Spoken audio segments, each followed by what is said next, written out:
ಅಧಿಕಾರರ ಕೈಗೊಂಬೆಯಾದ ಕೆಲವು ಅಧಿಕಾರಿಗಳು ವೇದಿಕೆಯ ಚೆನ್ನಯ್ಯ ಧ್ವನಿ ಹಾಗೂ ಕಿಷ್ಕಿಂಧ ಚಾನೆಲ್ ಗಂಗಾವತಿ ಮತ್ತು ಮಲ್ಲಮ್ಮನಗುಡಿ ಪತ್ರಿಕಾ ವರದಿಯಿಂದ ಎಚ್ಚೆತ್ತುಕೊಂಡ ಅಧಿಕಾರಿಗಳು.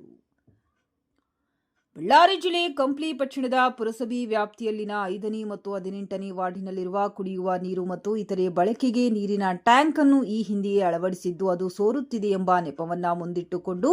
ಪ್ಲಾಸ್ಟಿಂಗ್ ಮಾಡುವ ಬದಲು ಹೊಸ ಸಿಮೆಂಟ್ ಟ್ಯಾಂಕ್ ಅನ್ನು ಅಳವಡಿಸಲು ಅನುಮೋದನೆ ಪಡೆದು 2 ಸಿಮೆಂಟ್ ಟ್ಯಾಂಕ್ ಅನ್ನು ಬದಲಾವಣೆ ಮಾಡಲು 1 ಲಕ್ಷ ಕ್ರಿಯಾ ಯೋಜನೆಯನ್ನ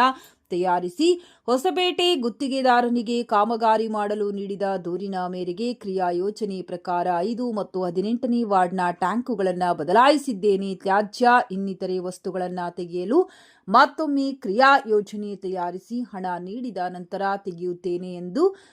ಖಡಾಖಂಡಿತವಾಗಿ ಹೇಳಿದ ಈ ಗುತ್ತಿಗೆದಾರನ ಮೇಲೆ ಕಾನೂನು ಕ್ರಮ ಜರುಗಿಸಿ ಆತನ ಪರವಾನಗಿಯನ್ನ ಕಪ್ಪು ಪೆಟ್ಟಿಗೆ ಸೇರಿಸಿ ಎಂದು ದಕ್ಷತೆಗೆ ಹೆಸರಾದ ಕಂಪ್ಲಿ ಪುರಸಭೆಯ ಆಡಳಿತಾಧಿಕಾರಿ ಮತ್ತು ಸಹಾಯಕ ಆಯುಕ್ತರು ಬಳ್ಳಾರಿ ತಮಗೆ ವೇದಿಕೆಯ ರಾಜ್ಯಾಧ್ಯಕ್ಷರಾದ ರಾಮಕೃಷ್ಣ, ಸಂಘಟನಾ ಕಾರ್ಯದರ್ಶಿಯಾದ ಮನೋಜ್, ರಾಜ್ಯ ಪದಾಧಿಕಾರಿಗಳು ಮತ್ತು ಜಿಲ್ಲಾ ಹಾಗೂ ತಾಲೂಕು ಪದಾಧಿಕಾರಿಗಳ ಜೊತೆಗೆ 5 ಮತ್ತು 18ನೇ ವಾರ್ಡಿನ ಸಾರ್ವಜನಿಕರ ಪರವಾಗಿ ದೂರಿನ ಮುಖಾಂತರ ಮನವಿಯನ್ನ ಮನ್ನಮ್ಮನ ಸುದ್ದಿ ಮಾಧ್ಯಮದ ಫಲಶ್ರುತಿಗೊಂಡಿದೆ.